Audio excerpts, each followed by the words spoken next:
कि शुगर जो है वो कैंसर सेल्स को फीड करती है। ये मिथ है या ये फैक्ट? जी। जो इंसुलिन ग्रोथ फैक्टर्स होते हैं वो हमारे सेल के ऊपर काम करते हैं, उसकी ग्रोथ को बढ़ा सकते हैं। This was a hypothesis. Females में वेट गेन के साथ ब्रेस्ट कैंसर का रिस्क बढ़ता है। जंक, मंचिंग, कंटिन्यूस आप मंच करी जा रहे हो, you are gaining the weight, that is the problem. Fried food और जो रिफाइंड ऑयल को लेकर इनका भी कैंसर से कुछ कनेक्शन है डॉक्टर? बहुत लोग प्रमोट करते हैं दूध बंद कर दो, डेयरी प्रोडक्ट्स ना लो, ये प्रॉब्लमैटिक हैं। मोबाइल, अब ये तो हमारी लाइफ का हिस्सा बन गया। रात को चार्जर लगाकर हम सिराने पे भी रखते हैं। तो ये मोबाइल की रेडिएशंस, क्या ये रियल डेंजर हैं या ये सिर्फ अननेसेसरी फियर बना हुआ है?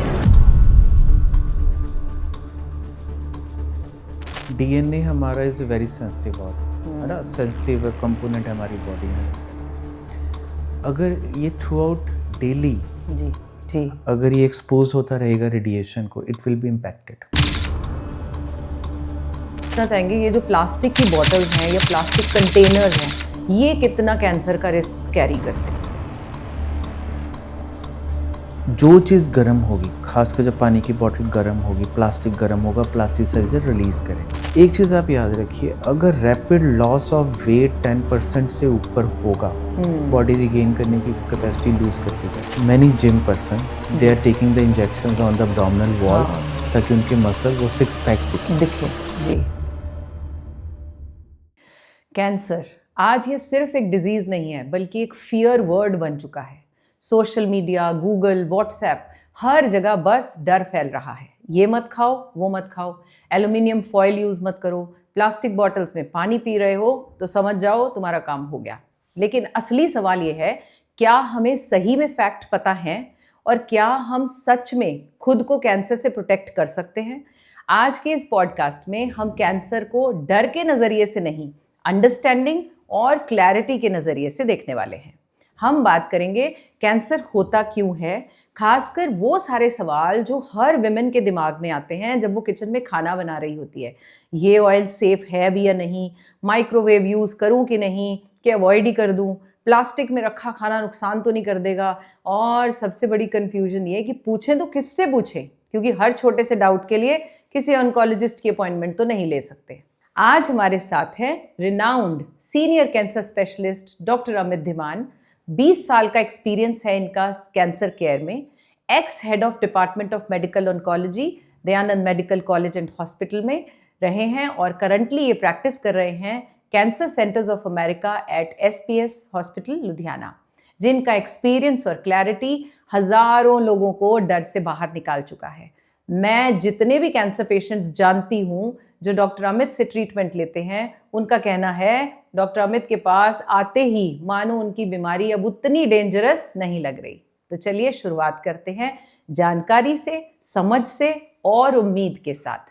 पहले तो मैं आपका स्वागत करती हूँ डॉक्टर अमित। राधे राधे। राधे राधे जी, धन्यवाद अनुराधा जी। एंड सबसे पहले मैं आपका धन्यवाद करूंगा इस पॉडकास्ट के लिए। Thank you. मैं धन्यवाद करूंगी, आपने समय निकाला इतने बिजी शेड्यूल से।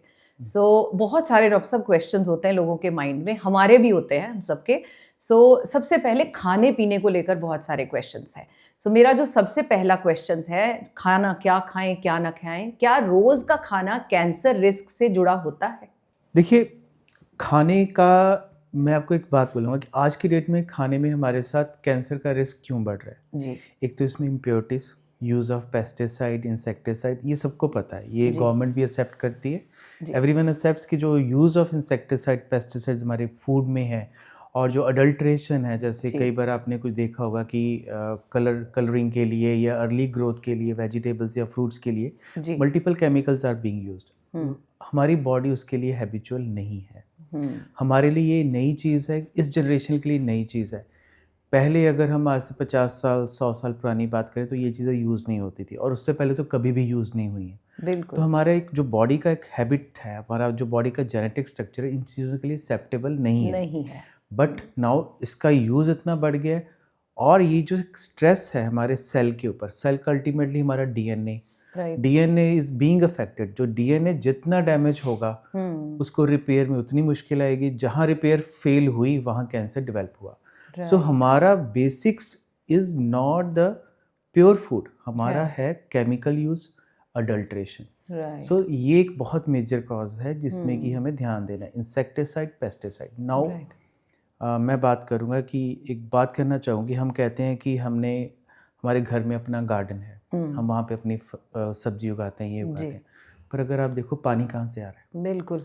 पानी हमारा हमारे शहर में या दूसरे शहरों में जो इंडस्ट्रियल टाउन है जी। वहाँ पे अडल्ट्रेटेड है, that chemical, full of chemical. So वो एक चीज़ है जो हमें डैमेज कर रही है। राइट। तो फूड सीधा ना डैमेज करके इस तरीके से Indirect damage डैमेज ज़्यादा कर रहा है हमें। तो यहीं से मेरा एक कनेक्टेड क्वेश्चन आता है कि फिर ये जो एडल्ट्रेशन है इससे तो हम बच नहीं सकते, पानी भी जो आ रहा है वो तो पीछे से ही आ रहा है, अब हम इसमें क्या कर सकते हैं? सब्जियां भी मार्केट में जो हैं वही ले रहे हैं, तो इसको कुछ किया जा सकता है? इससे किसी हद तक अपने आप को सेटिस्फाई करने के लिए बचा जा सकता है? जैसे कहते थे ज़्यादा धो लो या सिरके के पानी में धो लो, ऐसा कुछ है?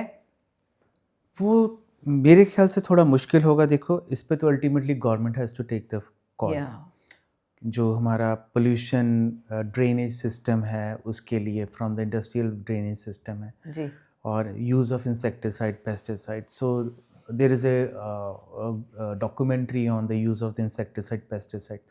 The recommended the use of, अगर इतना सा यूज़ रिकमेंडेड है फॉर द दिस इरिगेशन और क्रॉप्स के लिए, है ना, तो डाल दिया ज़्यादा। कंपनी कहती कितना यूज़ करो, फिर डीलर कहते इतना यूज़ कर लो, फिर अल्टीमेटली इन फियर और कि हमारी फसल ना खराब हो जाए और फार्मर्स उसको ज़्यादा यूज़ कर लेते हैं। सो ये अगर हम उसको प्रॉपर यूज़ करें, जी।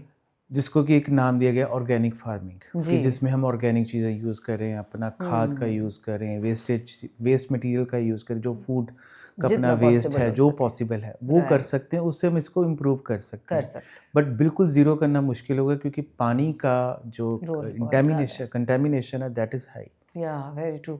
अच्छा, शुगर को लेकर भी बहुत सारे लोग कहते हैं कि शुगर जो है वो कैंसर सेल्स को फीड करती है, ये मिथ है या ये फैक्ट है?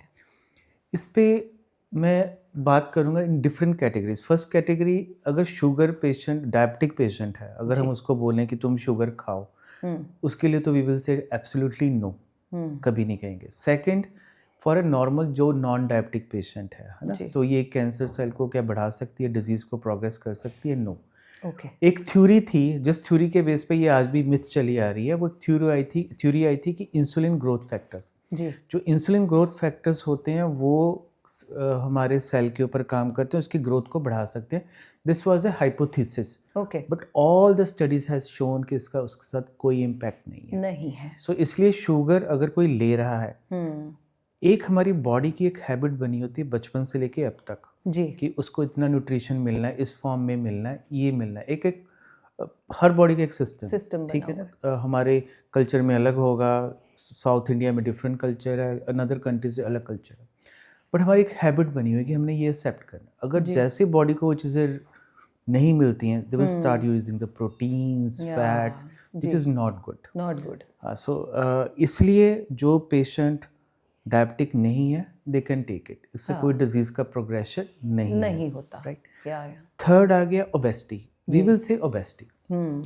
अगर कोई ऑलरेडी ओबीज है, you will take lots of sugars material, refined sugars and all, तो she will get the weight gain. हाँ जी, बिल्कुल। फीमेल्स में वेट गेन के साथ ब्रेस्ट कैंसर का रिस्क बढ़ता है, बिकॉज ईस्ट्रोजन हार्मोन है, जितना फैट होगा उतना ज़्यादा प्रोड्यूस होगा, बिल्कुल। उससे ओवेरियन कैंसर का रिस्क बढ़ सकता है। मेल में प्रोस्टेट कैंसर का बढ़ सकता है।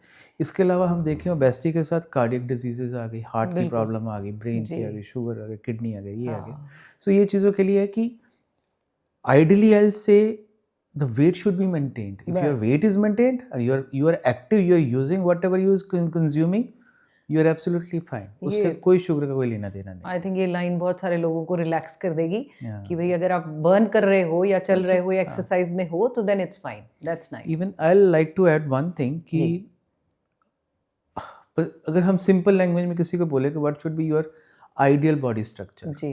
पंजाबी में बात करूं कि आपकी तोंद आपके लक से छोटी होनी चाहिए। बस हाँ। अगर आपका ये है, आपका जो टमी है आपके ग्रॉइन से छोटी है, तो मतलब यू आर फिट, सो आपको कोई ज़रूरत नहीं। Right right right.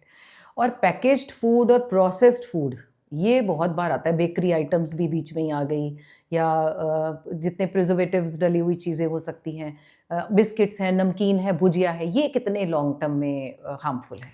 देखिए वो तो डिपेंड करता है प्रिजर्वेटिव्स क्या हैं, राइट। राइट। कुछ चीज़ों में तो प्रिजर्व, जैसे अब हम लोकल कोई बेकरी है, हमें पता उसने आज बनाया, कल हमने आज खा लेना, कल खा लेना, उसमें तो कोई इशू ठीक नहीं है। है। जो कि prolonged यूज़ करते हैं, इसके लिए FSSAI is one body. Organization, body जी। By the government to get the control. अगर राइट। वो अलाउ करते हैं तो इट इज़ ओके, इसमें इतना कुछ ज़्यादा नहीं है। बट स्टिल आई से जंक, मंचिंग, कंटिन्यूस आप मंच करी जा रहे हो, you are gaining the weight, that is the problem. Right. It is not the food which is the problem, it is your weight and weight is the problem. Your imbalance between the need and the greed. Your body की need नहीं है, वो आपकी greed है। So whenever there is a greed there is a problem. Right, right, right. Okay, अब बहुत बार fried food और जो रिफाइंड ऑयल को लेकर, इनका भी कैंसर से कुछ कनेक्शन है डॉक्टर साहब? डायरेक्ट नहीं है, so it is regarding the more of कि अपना फैट कितना बर्न करते हैं हम। एंड स्टिल आई से कि जो ओल्ड घी था अपना, desi ghee is the best ghee, the best. तो वो ही यूज़ करना चाहिए। कार्डियक के हिसाब से अलग इश्यूज हैं, बट कैंसर से इसका कोई डायरेक्ट नहीं है, अनलेस उसमें अडल्ट्रेशन नहीं है। राइट। जैसे घर के बने छोले भटूरे हैं, पूरी चने हैं, तो खाएं लोग आराम से, खा should enjoy oh that's food to be enjoyed. Oh that's true. तो बहुत बड़ा रिलीफ हो गया जी, घर का बना साफ सुथरा खा रहे हो तो चल सकता है। अच्छा, नॉन वेजिटेरियन वालों के लिए कितना बड़ा रिस्क है, एंड स्पेशली जो लोग रेड मीट के लिए जो थोड़ा क्रेव करते हैं, वो कुछ साइंटिफिक रिलेशन है? इसमें है जो रेड मीट है, that is associated with this rectal cancer okay. And with the prostate cancer. Okay. But क्या इंडियंस इतना ज़्यादा रेड मीट लेते हैं? नो। अगर हम बोलें कि हम नॉन वेजिटेरियन है, हमारा मतलब होगा कि हम हफ्ते में 1 या 2 बार लेते हैं। जी। जो मिडिल ईस्ट कंट्रीज या अदर कंट्रीज हैं जहाँ पे कि मीट ही सारा दिन चलता है, सुबह से लेकर शाम तक, है जी। मॉर्निंग इवनिंग, उनमें ये रिस्क बढ़ता है। बढ़ जाता इंडिया में इट्स ओके, बिकॉज हमारी डाइट व्हाटएवर, अगर हम नॉन वेज लेते भी हैं, जी। जी। हमारी डाइट स्टिल बैलेंस्ड है। हम फाइबर भी ले रहे हैं, हम वेजेस भी ले रहे हैं, दालें भी ले रहे हैं, पल्सेस भी ले रहे हैं, सब कुछ ले रहे हैं। राइट। एंड सो इसलिए इंडिया में इतना ज़्यादा रिस्क नहीं है इस चीज़ का। सो अगर कोई वीक में 1 या 2 बार नॉन वेजिटेरियन ले भी रहा है, so that is fine, that can be taken. Okay. और मेरा बहुत सारे लोग जो है हमें लिखते हैं बार बार, और मैं आजकल सोशल मीडिया पे देखती हूँ बहुत लोग प्रमोट करते हैं, दूध बंद कर दो, डेयरी प्रोडक्ट्स ना लो, ये प्रॉब्लमेटिक हैं। क्या ये सच में प्रॉब्लमेटिक है या प्रोटेक्टिव है? इसकी शुरुआत कैसे हुई थी इस कंसेप्ट की? इसकी कंसेप्ट की शुरुआत हुई थी आज से 20-25 साल पहले, when I was doing my MD medicine. तो doctor JS Sakun is my teacher, he is my guru, he was and उस टाइम क्या था कि कोई भी सफ़ेद चीज़ खाओगे तो कैंसर हो जाएगा। उसमें सफ़ेद चीज़ में सब कुछ ही आ गया। सब आ गया। एंड व्हाट सफ़ेद was that, no one knows it. हाँ, ट्रू। ठीक है, सफ़ेद में मिल्क भी आ गया, अब उसमें दही भी आ गया, उसमें ये भी आ गया, पनीर भी आ गया। नहीं, ऐसा कुछ नहीं है। मैं आपको एक सिंपल सी, आप भी रियलाइज़ करोगे, हम सभी रियलाइज़ करेंगे, हमारी जो ये जनरेशन, मतलब हम जो ह्यूमन रेस है, must be like years old. चलो 10,000 लगा लो, 20,000, whatever you take it, तब से मिल्क लेते आ रहे हैं। बिल्कुल। तब से हम खाना खाते आ रहे हैं, वीट खाते आ रहे हैं, चावल खाते आ रहे हैं। जी। और why in this 20 years it has happened? Very true, very true. Because our habit has changed and we are blaming something else for it. बिल्कुल, मैं तो दूध की बहुत बड़ी सपोर्टर हूँ। मुझे लोग पूछते हैं कि दूध पीना चाहिए, मैंने कहा बचपन से पीते आ रहे हैं, हमारे दादा दादी पीते आ रहे थे, दे वर परफेक्टली फाइन, ये अभी दूध क्यों बीमार कर रहा है? अगर रिलीजियस फैक्ट करूँ तो कृष्णा, लॉर्ड कृष्णा, उन्होंने तो इतना प्रमोट किया। जी बिल्कुल। तो आज हम उसी चीज़ को गलत कह रहे हैं। क्यों कह रहे हैं? बिकॉज ये हमारी अपनी वीकनेस है कि हम जो खा रहे हैं हम उसको यूज़ नहीं कर रहे हैं। राइट। हम खा लेते हैं, पी लेते हैं, बैठ जाते हैं। ये हमारी प्रॉब्लम है। जी। तो आज हम चलना शुरू हो जाए, जैसे अभी हम थोड़ी देर पहले बात कर रहे थे कि पुरानी बात कर रहे थे। कल मैं एक फ्रेंड्स, मेरे बहुत अच्छे मित्र हैं योगेश जी, उनके साथ मैं खड़ा था।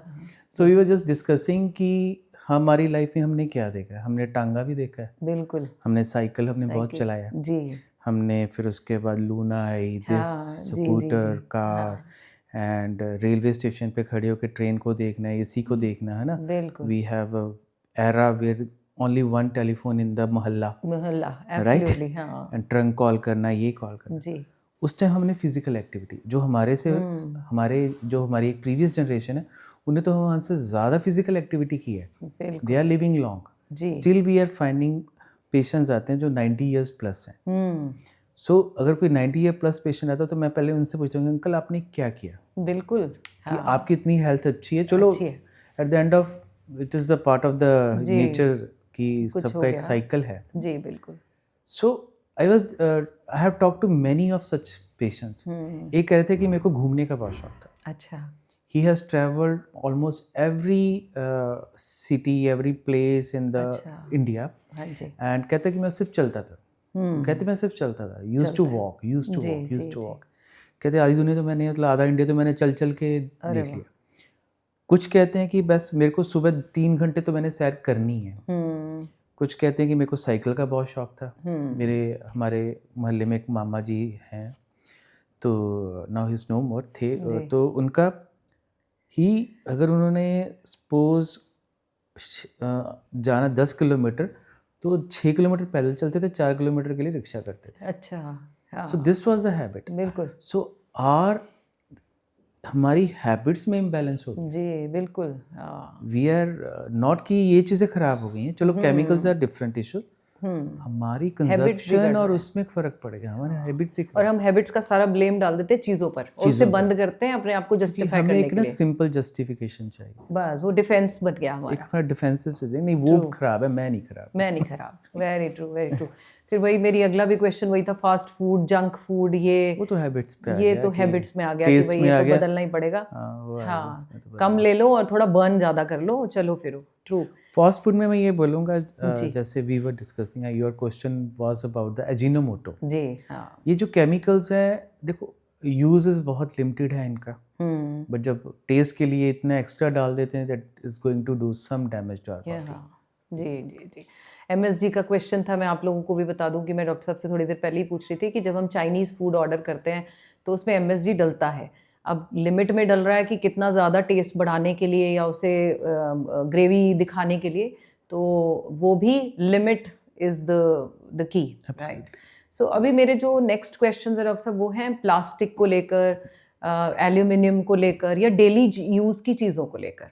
तो सबसे पहले हम पूछना चाहेंगे ये जो प्लास्टिक की बॉटल्स हैं या प्लास्टिक कंटेनर्स हैं ये कितना कैंसर का रिस्क कैरी करते हैं? Plasticizers are known carcinogens. They are very strong carcinogens, plasticizers. Right हर जो चीज़ प्लास्टिक की बनी है अगर अच्छी क्वालिटी की नहीं है, चाहे वो अच्छी क्वालिटी की भी हो, पर इट कंटेन्स प्लास्टिसाइजर जो कि हमारे डीएनए को डैमेज करते ही करता है। बहुत सबसे ज़्यादा हम यूज़ कहाँ कर रहे हैं इसका प्लास्टिक बॉटल का, प्लास्टिक की पानी की बॉटल्स। पानी सबसे पहले जो चीज़ गर्म होगी, खासकर जब पानी की बॉटल गर्म होगी, प्लास्टिक गर्म होगा, प्लास्टिसाइजर रिलीज़ करेगा। कभी आपने देखा है कि वो प्लास्टिक की बॉटल्स कहाँ पड़ी होती हैं गर्मियों में? दुकान के बाहर धूप में, हाँ जी गाड़ियों के फिर अंदर उसके होती हैं। गाड़ियों के अंदर होती है, फिर वही बॉटल फ्रिज में जाती है, वो फ्रिज में ठंडा करके आपको सेल आउट कर देते हैं। So ultimately we are surrounded by the plastic. सड़क पे देखो प्लास्टिक के बैग्स, चलो government is trying their best, it's best, but ultimately वो प्लास्टिसाइजर मिट्टी में जा रहे हैं, बिल्कुल हमारे पास एनवायरनमेंट आ भी रहे डैमेज हैं, होता है। हमारे पास आ रहे हैं, किडनी भी डैमेज हो सकती है, ओवर यूजेज हो जाए या कुछ हो जाए। Right so plasticizers are known carcinogen, and जितना हो सके कांच की बॉटल यूज़ करो जी या स्टील की बॉटल यूज़ करो, that is best to have. Right. So plastic avoid ही किया जाए। So, जैसे जनरली लोग कहते हैं कि कोल्ड चीज़ें जैसे दालें वाले स्टोर करने के लिए इट्स फाइन, लेकिन गरम खाना जो है वो चीज़ों में हम इसको अवॉइड करें जहाँ गरम करते हैं। एल्यूमिनियम फॉइल का क्या करें? पहले तो देखिए हम मुझे याद है अपने टिफ़िन में हम पोना घर का जो क्लॉथ कॉटन क्लॉथ यूज़ करते थे, लेकिन अब धीरे धीरे समय चेंज हुआ, एल्यूमिनियम फॉइल आया तो वो स्टाइल बन गया, रोटी रैप करके बच्चों को वही दे रहे हैं। तो भाई वो ठीक है, सेफ़ है? एल्यूमिनियम फॉयल तो इज़ ओके, जी बस जो अपने पेशेंट्स जिनको किडनी का इशू रहता है ओके उनके लिए थोड़ा अवॉइड करना ज़रूरी है, अदरवाइज तो ऐसा कुछ अच्छा, रिगार्डिंग कैंसर ऐसा कुछ नहीं है। Right right. और एल्यूमिनियम यूटेंसिल्स कहाँ तक सेफ है? कढ़ाई में, कुकर में खाना बनाना? That's okay, only for the renal patients, थोड़ा अवॉइडेबल होना चाहिए। अच्छा, अदरवाइज कोई ऐसा रिस्क नहीं है। अरे बहुत सारे लोगों का ये ना बहुत मैं कहूँगी कि रिलैक्स हो जाएंगे हम, क्योंकि खाना बनाते हुए समझ नहीं आता यूज़ करें ना करें। मैं भी बहुत बार घर में मेरे पास कोशिश करती हूँ एल्यूमिनियम तो एल्यूमिनियम यूटेंसिल्स ना ही हो। हम अपने घर में आई थिंक बचपन से देखते आ रहे हैं, हाँ, कढ़ाई कढ़ाई एल्यूमिनियम वगैरह की सब उसी में ही कढ़ाई, बनता था। Pan and all. जी ठीक है। और नॉन स्टिक जो है ये तो हमारा अभी बाद में आया। तो नॉन स्टिक पैन्स जो हैं वहाँ हम केमिकल्स कहते कोटिंग होती है किसी तरह टेफ्लॉन। की, हाँ टफलन की। तो उसे क्या करें, उसका है क्या डेंजर कैंसर से रिलेटेड कुछ? Teflon is a known carcinogen and it can produce many diseases, particularly kidney पे भी impact कर सकता है right because it is a very strong chemical. Right So Teflon तो should be avoided as much as possible. Basic जो कुछ मैं अपने पेशेंट से भी कहता हूँ कि अगर आप बेस्ट हेल्थ लाइफ चाहते हो तो आप जो आज से 50 साल पहले जी रहे थे वैसे उस जियो। सिस्टम पे आ जाओ। बस You, बस हम सबकी हेल्थ अच्छी हो जाएगी, ट्रू वेरी ट्रू। चाहे वो ट्रांसपोर्टेशन है, चाहे वो फूड है, चाहे वो मेकिंग ऑफ फूड है, सब कुछ स्टोरिंग ऑफ फूड है जैसे भी। जैसे भी हाँ, अब माइक्रोवेव भी नहीं था। अब उस वो भी हमें डराता है, हर रोज जब कुछ गर्म करने लगते हैं तो सोचते हैं रखे ना रखे, रखे ना रखे, डर भी रहता है। तो माइक्रोवेव यूज करना इट्स ए कंट्रोवर्शियल इशू, बहुत जी। क्लैरिटी इस पे नहीं है, but yes for time being अगर बेस्ट वे तो वही है कि अपना कढ़ाई, चूल्हा एंड ऑल दिस। जी हाँ ठीक है, जितना हो सके गर्म उस पे हाँ, कर इस लें। पे कोई डाटा एग्जैक्ट क्लियरिटी पे नहीं है। जी सो मैं भी कहूँ कि नहीं ये ऐसा नहीं वो है, क्योंकि we are based on data, जो भी बोलना है डाटा पे, डेटा पे अभी डाटा उसका नहीं है। करेक्ट। ठीक है जी। नेक्स्ट क्वेश्चन डॉक्टर साहब मेरा जो रहेगा वो है मसाले, घर का तेल, मतलब रोज़मर्रा की किचन की चीज़ों पे। सो मार्केट में अब जो मसाले हैं वो बहुत रोज़ ही आ जाता है ऐड, इसमें ये डाल दिया गया है कैंसर को कॉज कर रहा है। क्या ऐसी ये जो मसाले हैं ये कैंसरस होते हैं, हो सकते हैं? अगर हम इंडियन स्पाइसेस की बात करें, Indian spices are more of a digestive. आप हल्दी की बात लो, it has antioxidant behaviour and it reduces, जो मेरा एक्सपीरियंस इसमें रहा ओवेरियन कैंसर में, अगर हम इसको ओवर यूज़ दें तो ये बेनिफिशियल रहता है। Not in every disease but कुछ डिजीज़ में ये रहता है, राइट। फिर अगर हम अदरक की बात करें, जी सिंपल जो हम यूज़ करते हैं, not directly related to the cancer but yes it reduces the joint pains because इसमें बॉसवेलिया होता है। सो boswellic acid reduces the rheumatic pains and all this thing, right. जी फिर ginger has its anti hypertensive क्योंकि diuresis करता है, sorry अपना गार्लिक, जी गार्लिक कॉजेज डायूरेसिस, ताकि अपना बीपी वगैरह पे भी ये यूज़ करते हैं। सो ये जो चीज़ें हैं, बाकी अगर जो गरम मसाले हैं ये हैं, ये आपने देखा होगा कि जब पहले बनाते थे सर्दियों में डिफरेंट मसाले आ जाते हैं, बिल्कुल। जैसे वो ड्राई जिंजर जिसको सुंड बोलते हैं सुंठ, हाँ, वो आ वो आ जाती जाती है, थी। ड्राई फ्रूट्स आ जाते हैं, जी। गर्मियों में डिफरेंट फ्रूट्स मसाले होते चीज़ें हैं, आ बिल्कुल, जाती हैं। हाँ जी। तो इंडियन मसाला कोई भी ख़राब, जो इंडियन स्पाइसेस हैं कोई भी हमारे लिए नुकसानदायक नहीं है। Everything is good for us, right हमारे डाइजेशन के लिए, हमारे बॉडी के लिए, बैलेंस करने के लिए। जी। क्वांटिटी यस, जितनी होनी चाहिए उतनी की यूज़ करनी चाहिए। तो पर जो उसमें प्रिजर्वेटिव या कोई कोई उसमें अपना अडल्ट्रेशन कर दे, वो तो हमारे फिर हाथ में कांट नहीं। दे, अगर जैसे मिर्ची में कोई लाल रंग डाल दे तो आप क्या कर सकते कर हैं? नहीं सकते, हाँ। That is problem, not the जी। Mirchi is the problem. तभी हमारे पुराने बुजुर्ग, मुझे याद है मेरे दादी, वो इकट्ठी हरी हल्दी मंगवा कर उसे ड्राई करना, उस प्रोसेस को खुद ही घर पर पे करते थे अपने घर के लिए, तो खुद ही पिसवाना, सो उससे सेफ्टी रह जाता था। बिल्कुल। राइट। अब रिफाइंड ऑयल, ये मेरे लिए बहुत बड़ा क्वेश्चन होता है, मुझे भी बहुत सारे लोग बार बार पूछते हैं, हमने तो यूज़ करे हुए अब तो सालों ही हो गए, तो is refined oil safe as far as cancer is concern? Refined oil में ऑक्सीडेशन थोड़ी ज़्यादा रहती है जी इसलिए थोड़ा सा उसको अवॉइड करने को कहते हैं, जी। But more for the cardiac patients, तो हार्ट के हिसाब के लिए, से। राइट। बट कैंसर के हिसाब से अनलेस इट इज़ नॉट अडल्टेटेड, कोई ऐसी स्टडी अभी पब्लिश नहीं हुई है। तो वन कैन यूज़ वन अगर, कैन यूज़ इट, ठीक है। बट द देसी घर का बना इज़ द बेस्ट बिकॉज आपको देसी पता घी is आपने the कुछ best. भी ऐड नहीं किया इसमें। जी जी। अच्छा, कोल्ड प्रेस्ड ऑयल और रिफाइंड ऑयल जो है, इसमें हेल्थ के लिए कुछ डिफरेंस होता है? कोल्ड प्रेस्ड ऑयल जो होते हैं खाने वाले, नारियल का तेल, वो पहले कुछ नहीं होते थे डॉक्टर साहब। अच्छा ओके, ये नए ये वर्ड्स अभी जो हैं। नए आए हैं खाने वाला नारियल का तेल, खाने वाला ऑलिव ऑयल, ऐसे वाला। तो ये जो चीज़ें हैं इनको लोग बड़ा क्वेश्चंस करते हैं। सो अगेन वही आपका है कि लिया जा सकता है। लिया जा सकता है, अडल्ट्रेशन इज द इशू। बस दैट्स इट। अच्छा, नमक, सॉल्ट, हम सफ़ेद चीज़ों की बात कर रहे थे, सफ़ेद बंद करना है तो मैदा आ गया हमारे क्वेश्चन में, चीनी आ गई, नमक पीछे ना रह जाए। नमक क्या कैंसर को बढ़ाता है, करता है, कुछ ऐसा है? नहीं, कैंसर के साथ नमक का कोई सीधा रोल नहीं है। ठीक है। नमक का हम देखें तो इट इज़ डेफिनेटली जो कार्डियक पेशेंट हैं, जो जिनको लीवर की कोई प्रॉब्लम है, सिरोटिक है। जी। अब लीवर सिरोसिस पेशेंट को कैंसर लीवर का हो सकता है, उस टाइम हम मना करते हैं। ओके। अगर किसी को हाइपरटेंशन रहती है उसको मना करते हैं। हम्म। बट यूजुअली हमने क्या देखा है कि फैमिली में अगर किसी को कोई भी प्रॉब्लम आती है, जी। This is something very everyone need to understand कि सपोज किसी को घर में कोई प्रॉब्लम आई, जी। इसका फ्राइड बंद कर दो, इसका नमक बंद कर दो, इसका ये बंद कर दो, ये पेशेंट हाइपोनेट्रीमिया में चले जाते हैं। अगर सपोज मेरी बॉडी को रोज़ के 5 ग्राम नमक की आदत है, सडनली मेरे को मिलना बंद हो जाए, जी। जी। तो मेरे बॉडी में सोडियम फॉल कर जाएगा, क्योंकि बॉडी को एडजस्ट करने में टाइम लगता है। Right. They come up with altered sensorium, altered behaviour, nausea, vomiting, क्योंकि उनका सोडियम फॉल हो रहा होता है। फॉल हो गया। सो मैं कहूँगा कि जब भी कोई इलनेस आती है, don't make a sudden change. जी। It should be very gradual and if required, जी। If it is not required, oncology में, कैंसर में इन चीज़ों की कोई ज़रूरत नहीं है। अगर हम सडनली नमक बंद कर देते हैं, कुछ मेडिसिन भी हमारा नमक कम करती हैं, उससे क्या होता है, वो पेशेंट के सोडियम 135 की जगह 120 रह जाता है। They land up in the ICUs and emergency. So एकदम किसी चीज़ को चेंज नहीं करना। जी। A normal diet is the best diet. Best diet, yeah. आप उनको दो, घर का बना जो मर्जी दो, आपके जो टेस्ट के हिसाब से चल रहा है वो बंद करो। दूसरा एक बहुत major factor with oncology, cancer patient में क्या आता है कि पेशेंट का सडनली नमक बंद कर दिया, मसाले बंद कर दिए, एक तो उसका पहले टेस्ट नहीं है, हाँ। उसका वैसे भूख नहीं है, ऊपर और से आपने उसका सडनली सब boring खाने खाना कर का दिया। सब कुछ ही बोरिंग कर दिया। They come up, they reduce the weight like anything, 10%, 15%। बिल्कुल। एक चीज़ आप याद रखिए, अगर रैपिड लॉस ऑफ वेट 10% से ऊपर होगा, बॉडी रिगेन करने की कैपेसिटी लूज करती जाती है। Oh. That is a situation of severe immunocompromise. एक बार 10% वेट लॉस्ट हो गया रैपिडली, उसके बाद रिकवर करना is very difficult. Very difficult.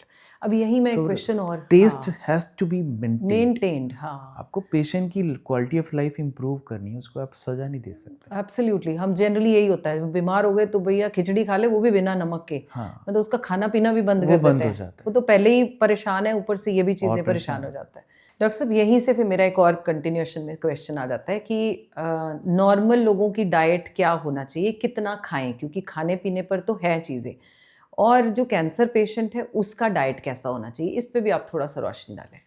मैं जनरल पेशेंट्स का तो मैं sorry, not the patient but general population, general लोगों के लिए तो मैं यही कहूँगा कि जैसे मैंने आपको बताया कि आपका तोंत और लक का है ना, ग्राइन का है ना, तो वो रेशो वो रहनी चाहिए कि कमर छोटी होनी चाहिए। जी। दूसरा ये है कि जितना हम कंज्यूम करते हैं उतना हम यूज़ करते हैं कि नहीं करते। ट्रू। बहुत सिंपल सा है, शायद आपने भी बुक पढ़ी होगी इकागाई, जी। Which is a Japanese way of living. वो क्या करते हैं कि they use the small plates, जी। उनके बॉल्स स्मॉट होते हैं, वो कॉली भी छोटी रहती छोटी लेते है ना, तो वो उसको यूज़ करते हैं। जितना उसमें एक बार में फिलिंग आ गई, उसको यूज़ करके दे स्टॉप इट। हमारी प्लेट्स भी बड़ी हैं, है ना, और हमारा थोड़ा पंजाबियों में या इंडियंस में ये है कि भूख को शांत नहीं करना, नीयत को शांत करना। हाँ, सो ये एक ऐसे करते हैं। ये एक फैक्ट रहता है। तो इसमें है कि हमें सिर्फ 80% ऑफ आवर एपेटाइट, जहाँ पे हमारी भूख शांत होगी, we should stop. That is the best meal we can have. Right. Second is we need to sync with the nature. आप पहले क्या होता था, गांव में आज भी होता है कि वो जैसे सूरज दिन चढ़ता है तो वो अपना नाश्ता कर लेते हैं, जी। राइट, और जैसे ही सूरज डूबता है वो अपना डिनर करके देन दे स्टॉप इट, है ना, बंद, उनका फिर दिन खत्म हो गया।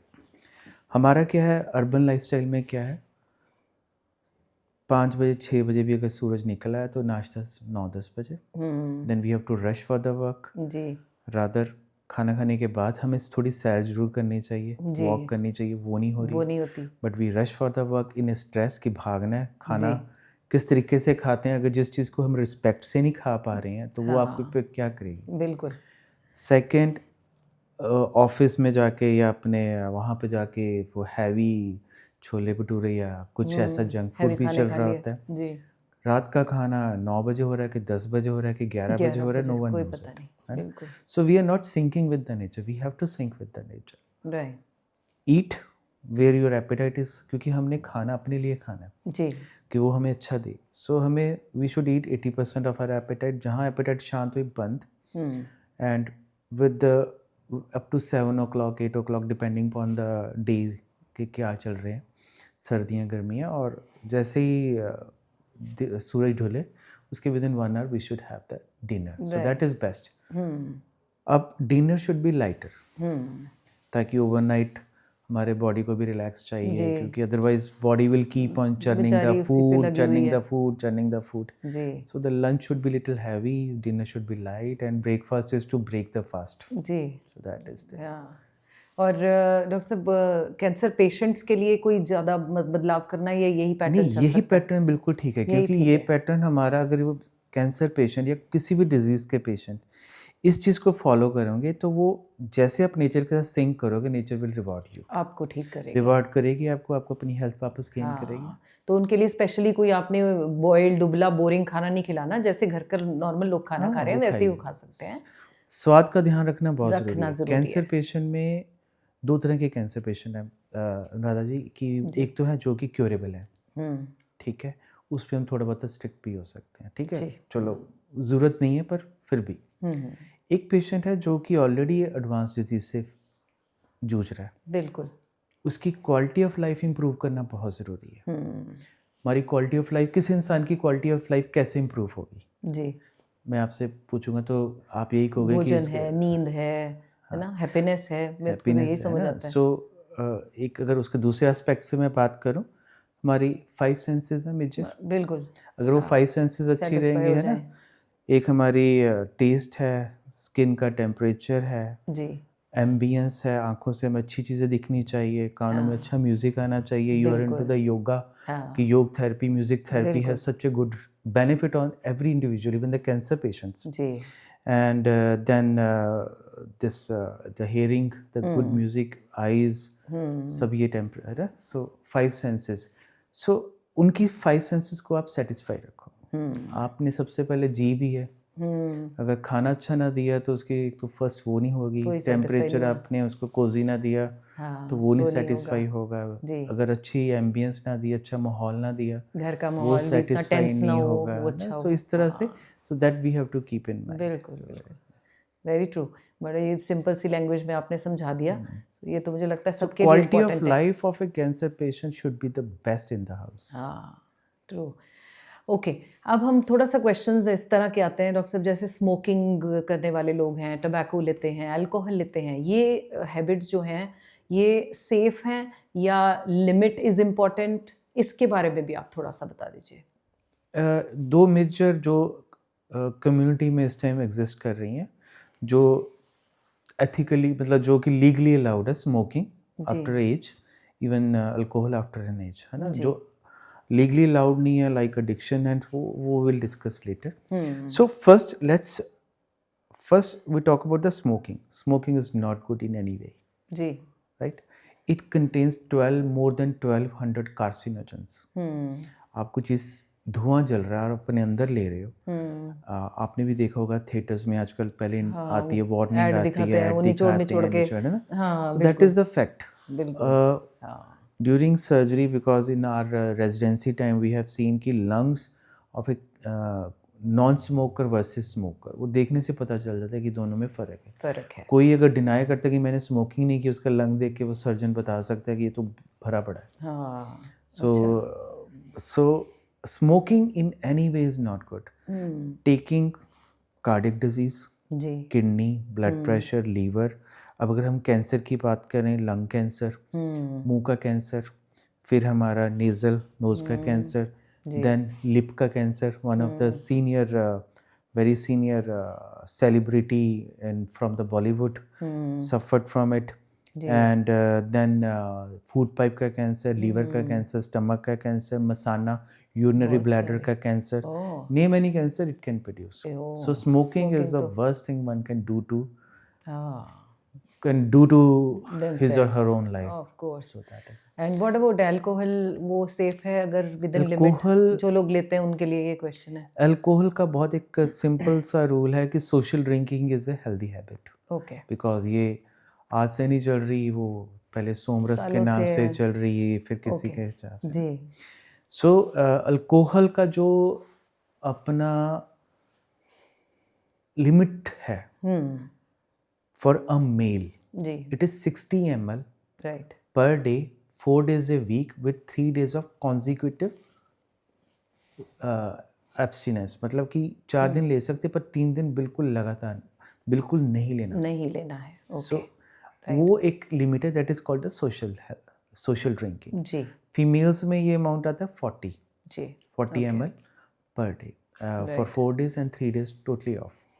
सो ये रहता है, जिससे इससे ऊपर जाएंगे तो it will start producing. Punjab में फिर जो यूजेज था, जो देसी जिसको बोलते हैं वो है। जी. अब पंजाब में cancer, liver cancer is the most prominent cancer Oh.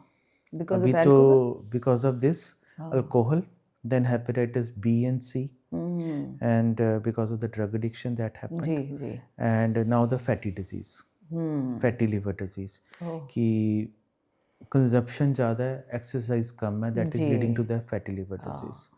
So alcohol in excess is definitely bad. Bad या एक अब बहुत मतलब फेवरेट क्वेश्चन रहेगा सबका, वही ये जो स्ट्रेस है, बहुत लोग कहते हैं stress is not good for health, stress also sometimes cause cancer, so क्या ये सही है? आप भी जानते हैं कि योगा में stress is one of the thing which is mental as well as physical illnesses Damaging produce everything. everything. या So when something is in stress, जी. it cannot repair our body. अगर हमारा माइंड भी स्ट्रेस में है तो हमारी body repair नहीं होती। जी. So the theory of anarchy जिसमें क्या है कि एवरी एटम जी. Of the everywhere in this universe जी. is into the hierarchy, वो मूव कर रहा है from one place to another place, ji. but it is being replaced. अगर मैं सिंपल सी बात करूँ, if I am happy जी. and मेरा सेल डैमेज हो रहा है, so if I am happy, my stress hormones are low, my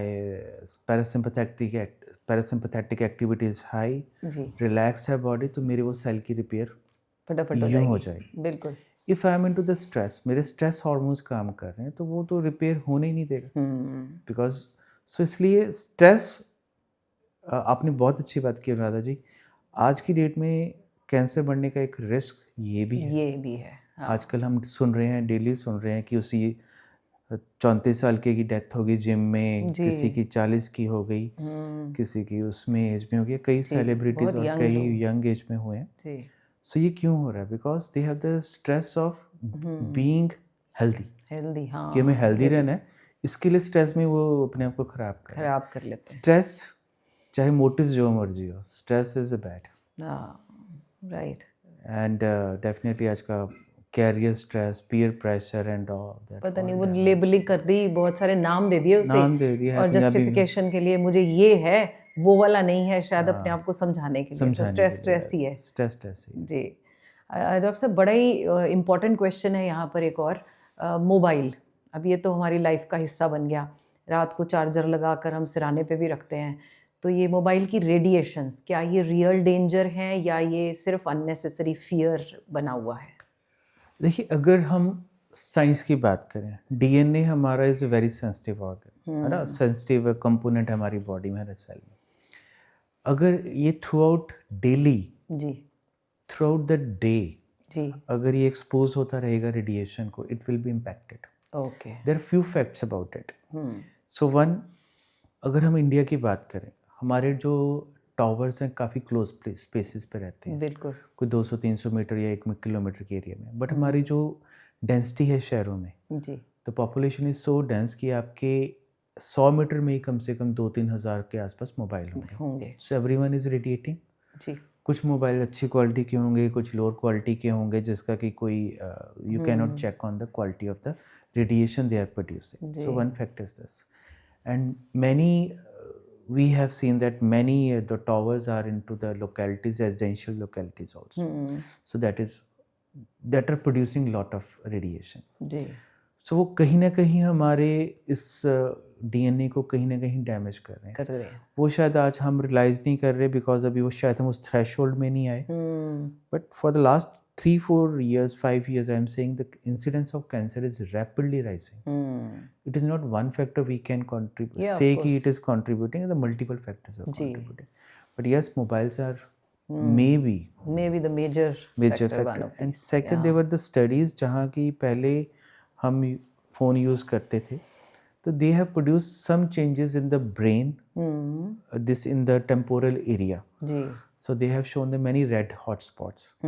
So where the disease can be in, I won't say the cancer will get produced, but yes, there are changes which may Affect. alter the effect, alter the behavior of a person in the future. Right, So right. that is. तो इसको avoid क्या करें? Phone तो avoid नहीं कर सकते, बाहर रख दें. मैं तो ये तो करती हूँ कि भाई एक तो शाम को सोने से पहले, रात को सोने से पहले थोड़ा दूर कर दो. चार्जिंग लगानी है तो थोड़ा दूर लगा दो. मतलब ऐसा कुछ करके बचाया जा सकता है. पॉकेट में ना रखो, ये लोग कह देते हैं जेब में ना रखो, ऊपर वाली जेब में ना रखो. वो उसमें इसलिए कहते हैं कि पॉकेट में अगर किसी के पेस मेकर लगा हो तो उस वजह से ज़्यादा हाँ, अदरवाइज तो ऐसा कुछ नहीं है. दूसरा एल से कि जैसे अभी हम स्ट्रेस की बात कर रहे थे, आज की डेट में सबसे बड़ा स्ट्रेस क्या बनता जा रहा है? मोबाइल भी बनता जा रहा है.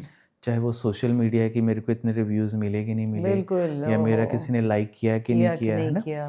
फिर ये है कि I should not miss any notification, I should not miss any mail और WhatsApp message. So these are the stress we are creating. Net बंद कर दो, नेट बंद कर दो. So whenever after 1 hour fix a time, जी, we have to make our life disciplined. अगर हम कहें कि हमने 2 घंटे बाद ही मैंने अपना नेट ऑन करके देखना है कि व्हाट नोटिफिकेशन हैज कम, जी, जस्ट सी दैट टाइम, एक बार देख के बंद कर. बिल्कुल बिल्कुल. एक कितने चांसेस है कि कोई अब major event you can prevent, you can. बिल्कुल. मैंने भी यही हैबिट्स बनाई हैं अपने लिए, मतलब काफ़ी साल हो गए अब तो मैं पोस्ट तो सब कुछ करती हूँ, चाहे फेसबुक हो, इंस्टाग्राम हो, सब जगह, लेकिन चेक करना ज़रूरी नहीं है. चेक करना जरूरी. हाँ, तो डाल दिया तो डल गया. फिक्स अ टाइम, आप फिक्स करो. बस वो बीच में कोई एक टाइम है, उस टाइम अपने मेजर चीज़ें देख ली. सो उसको सर पर नहीं चढ़ाना, दैट्स इम्पॉर्टेंट. एक डॉक्टर साहब, बहुत सारे मेरे स्टूडेंट्स ही हैं, बच्चे हैं जो यंग बॉयज़ मेनली जिम जाना पसंद करते हैं और उसके बाद लेते हैं सप्लीमेंट्स, प्रोटीन पाउडर. ये कहाँ तक सेफ़ हैं? क्या ये ओके है लेना? मैं आपसे एक बात पूछूंगा कि अगर 10 कंपनियां अपना प्रोड्यूस कर रही है जी, तो वो अपना बेनिफिट दिखाने की कोशिश करेंगी. बिल्कुल. क्या वो सेम वे प्रोटीन होगा? नहीं, ऑफ कोर्स नहीं होगा. तो they add many things, hormones and other chemicals, जिसकी वजह से उनको टेम्परेरी लगता है कि हमारी बॉडी बन रही है. Even many gym person they are taking the injections on the abdominal wall ताकि उनके मसल वो 6 पैक्स दिखे. जी. Beta HCG which is used in some other indications in the medical field. जी. तो वो चीज़ें ले रहे हैं. तो आई से कि good diet is important. Why you should be healthy. Aim should be to that you should be healthy. That is the aim. बिल्कुल. It is not the aim कि आप अपना body दिखाओ, ये दिखाओ. If you're into the modeling, that is okay, but आपको क्या दिखाने की जरूरत है? जी. You should be internally happy, internally healthy. And second है कि अपना ये want to take the natural proteins. अगर आप vegetarian हो, suppose take the milk, curd, take the paneer. दालें बहुत अच्छी हैं. माँ की दाल is called the poor man meat. जी. काली अपनी माँ की दाल है ना. So it has a lot of protein. चने की दाल, the peanuts, they have the very good protein. सत्तू, ये सब बहुत अच्छे हैं. अगर आप एग ले लेते हो तो egg is the best protein one can have. अगर आप नॉन वेजिटेरियन हो तो you can take anything. So live for your own health. Why to show someone? Not to show it to others. And another कुछ मैंने cases देखे हैं जिसमें कि वो used to take the whey proteins, they have some hematological disorder, blood बनना बंद हो गया, वो चीज़ें हुई हैं. So क्योंकि कुछ ना कुछ ऐड किया होता उन्होंने ताकि बॉडी बन सके. फिर कुछ लोग इंजेक्शंस लेते हैं जो कि डेकाडुरोब्लिन के, ताकि मसल मास कंज्यूम दिख सके, वो हो सके. वो भी एक तरह के अनवांटेड चीज़ें हैं जो अननेसेसरी बॉडी में जिसके जा लिए रही बॉडी नहीं बनी कम से कम। या फीमेल स्पेसिफिक अब क्वेश्चंस हैं मेरे, जो मेरे बहुत सारी जो लोग मुझे पसंद करते हैं, देखते हैं, वो फीमेल्स ज़्यादा हैं। अब यहाँ हमारे लिए फीमेल्स के लिए गांठ हो गई, सिस्ट हो गया, फाइब्रॉइड हो गया, ये सारी चीज़ों से रिलेटेड मैं आपसे पूछूंगी कि जब रिपोर्ट में लिखा आ गया कोई गांठ है, क्या ये शब्द सुनते ही हमें पैनिक होना चाहिए, स्पेशली फीमेल्स को, कोई भी तरह की गांठ?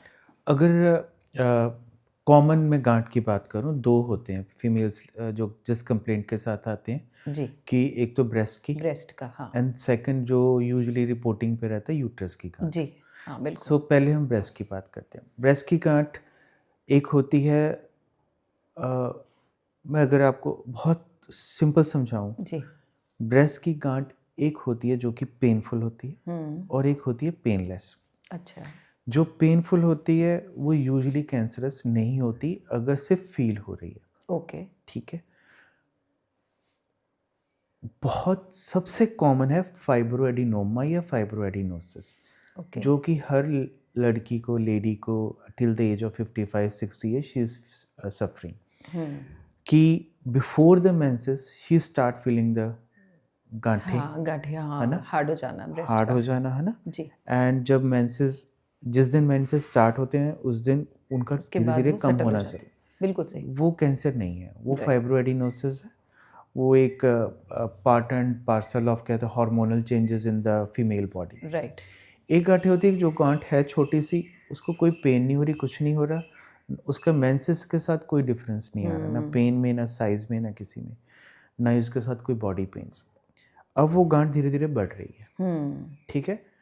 Now what a female thinks of, कि वो सोचती हैं कि अगर पेन नहीं है तो ये कैंसर नहीं हो सकता, रादर इट्स उल्टा, उल्टा है, इट्स उल्टा। हाँ बिल्कुल, सो अगर ये गांठ बढ़ रही है, it should be checked, checked, it's likely to be कि ये कैंसर हो सकती है। उसके साथ क्या क्या फाइंडिंग्स आएंगी? उसके साथ फाइंडिंग आएगी कि निप्पल रिट्रैक्ट होना शुरू हो जाएगा, ओके, निप्पल से कभी कभी ब्लीडिंग भी हो सकती है, फिर स्किन के ऊपर चेंजेस, रेडनेस आ जाना। फाइब्रोएडिनोसिस में कोई चेंजेस नहीं आएंगी, राइट, एंड ये साइज चेंज नहीं होगा विद द मेंसेस। राइट, अगर ये कुछ भी है तो it is likely to be, high likely to be cancer, right, right. Breast cancer. And what about itching? Sometimes I also feel, because menopause phase में है तो बॉडी पर इचिंग होना, स्पेशली ब्रेस्ट एरिया पर इचिंग होना, waist area, belly पर itching होना, ये तो उसी से हार्मोन से हार्मोनल रिलेटेड चेंजेस, सिम्टम है, बिकॉज एस्ट्रोजन हार्मोन विड्रॉ हो जाता है, तो इस वजह से वो तो थोड़ा इसकी इची वजह रहता है से बॉडी, हो जाता राइट।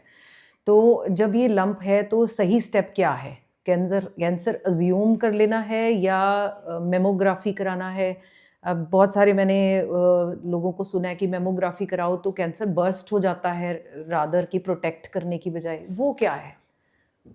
नहीं, ऐसा तो बस्ट होने वाली तो कोई चीज़ नहीं है मेमोग्राफी के साथ, तो कुछ ऐसा नहीं हो सकता। कोई मिथ फैला रहा हो फॉर हिज और ओन बेनिफिट्स, वो एक अलग बात है, ऐसा कुछ भी नहीं है, राइट, सो अगर आपको कुछ भी, किसी लेडी को, किसी फीमेल को ऐसा महसूस हो रहा है, first medical consult should be taken, doctor को जरूर दिखाना चाहिए। बिल्कुल, और अगर तो उनको, डॉक्टर को लग रहा है कि ये फाइब्रोएडिनोसिस है, तो डेफिनेटली जो इवन मेमोग्राफी भी है, जी जी, that should be done from day 7th of start of menses. Suppose right, आज किसी का आज फर्स्ट, मान लीजिए कि आज फर्स्ट डे है, फर्स्ट डे है, तो आज 1 तारीख है और 8 तारीख को ही मेमोग्राफी कराएं, ताकि उस टाइम को स्वेलिंग कम हो जाएगी, because at this moment breast will be tender, तो वो ना तो अलाउ करेंगे, पेन भी होगा और उस टाइम स्वेलिंग भी एक्स्ट्रा रहती है बिकॉज ऑफ हार्मोन, वो नहीं करें, वो 8वें दिन कराएं, ताकि आपको क्लैरिटी पिक्चर की आ जाए कि हाँ कुछ है कि नहीं है, रेडियोलॉजिस्ट को भी। दैट कैन, अगर कोई कैंसरस लग रहा है तो definitely immediate mammography, first mammography, then depending on the size और एग्जामिनेशन बायोप्सी या FNAC, जी, जो कि फाइन नीडल एस्पिरेशन साइटोलॉजी रहती है, वो उस टाइम डिसाइड किया जाएगा। Right, right, right.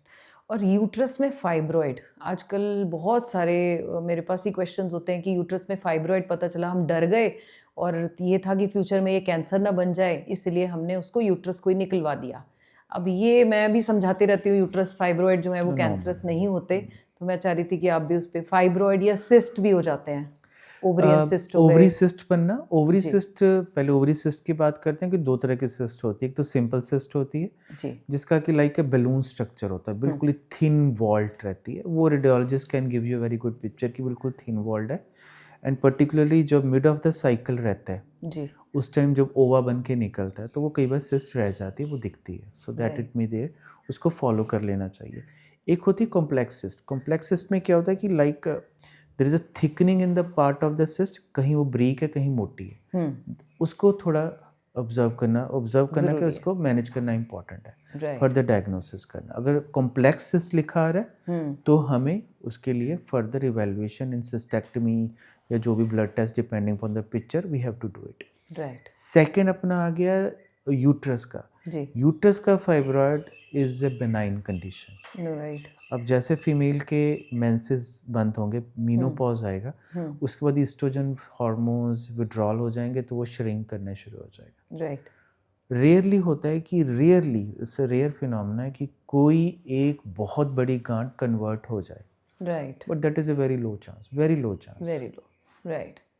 सो इतना घबराने वाला क्वेश्चन नहीं, बिल्कुल भी। राइट। तो डॉक्टर साहब एक और चीज़ जो फीमेल्स के लिए काफ़ी पीछे पॉपुलर किया गया कि पैप टेस्ट करा लेना चाहिए। सो वो हमें थोड़ा टेंशन फ्री रहता है। अगर किसी ने करा लिया है तो कितने सालों तक वो टेंशन फ्री फील करे, नहीं कराया है तो कराना चाहिए या नहीं, ये भी आप बता दो। Pap smear is must. Okay. Is must. ये it is one of the test. इसकी ब्यूटी क्या है इस टेस्ट की ये ब्यूटी है कि it's a screening test first of all. Right. देखिए पहले एक बार हम समझते हैं कि what is a screening test, what is a diagnostic. जी। स्क्रीनिंग होता है जब एक नॉर्मल फीमेल और नॉर्मल इंडिविजुअल आता है कि मेरे को चेक कर लो, जनरल चेकअप करा। जनरल चेकअप करिए, दैट इज स्क्रीनिंग। ठीक। बट अगर कोई डिस्चार्ज के साथ आ रही है, कोई ब्लीडिंग के साथ आ रही है, then it becomes a diagnostic. Diagnostic. So I am talking about the screening test now. Screening test में क्या है कि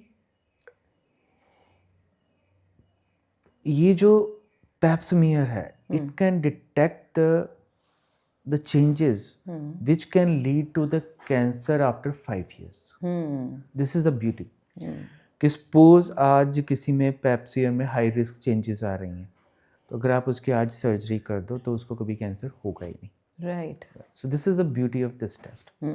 अब एक था कन्वेंशनल मेथड, आजकल आ गया डीएनए बेस्ड, जिसमें कि हाई रिस्क एचपीवी वायरस के लिए हम साथ में टेस्ट कर लेते हैं। ठीक है। अगर हाई रिस्क वाला है और वो नेगेटिव आ रहा है तो अप टू 3 to 5 years तक you can repeat it. Okay. तो 5 साल तक आप एटलीस्ट Report सेफ कर- safe मेंटली रह सकते हैं। अच्छा फील बट कर। कोई भी हाई रिस्क चेंजेस है, अगर फैमिली कंप्लीट है, take the gynaecologist consult right. Accordingly जो भी वो गाइड करते हैं। ओके। और वाइट डिस्चार्ज या स्मेली डिस्चार्ज, ये जनरली तो इन्फेक्शन के सिम्टम्स हैं, तो इनका तो कोई सर्वाइकल कैंसर से लेना देना हो सकता है? सर्वाइकल कैंसर में ये हो सकते हैं, not the white but the smelly discharge and the bloody discharge, okay. Which is called serosanguineous, मतलब कि ब्लड मिक्स्ड डिस्चार्ज। जो अगर ब्राउन ब्लड डिस्चार्ज लोग क्या देते हैं? ब्राउन मिक्सचार्ज या कभी ब्लीडिंग हो जाना, okay. Particularly post क्वाइटल bleeding.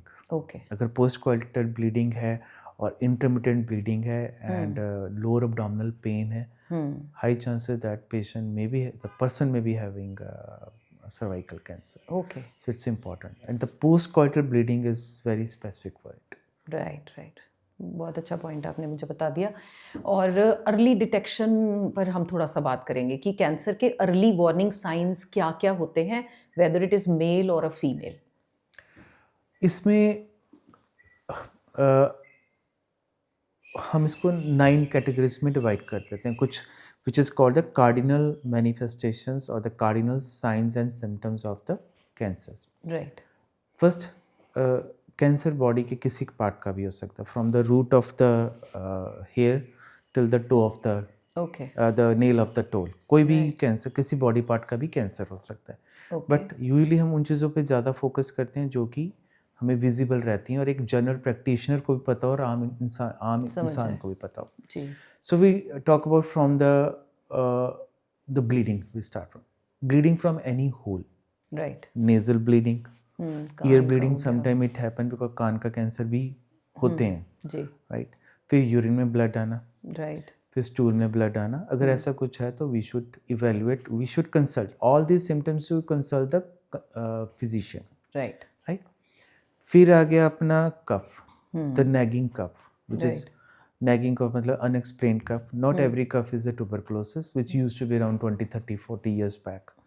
Now पहले हम पढ़ते थे कि जब हमारे MBBS का टाइम था कि हम देखते थे कि कफ है तो फर्स्ट ट्यूबरकुलोसिस, बट आजकल हम कैंसर को उस टाइम कैंसर को लास्ट लेते थे ऑप्शन, अब कैंसर को काफ़ी ऊपर लेना शुरू करते हैं। कोई परसिस्टेंट कफ है, नैगिंग कफ है, then we have to think.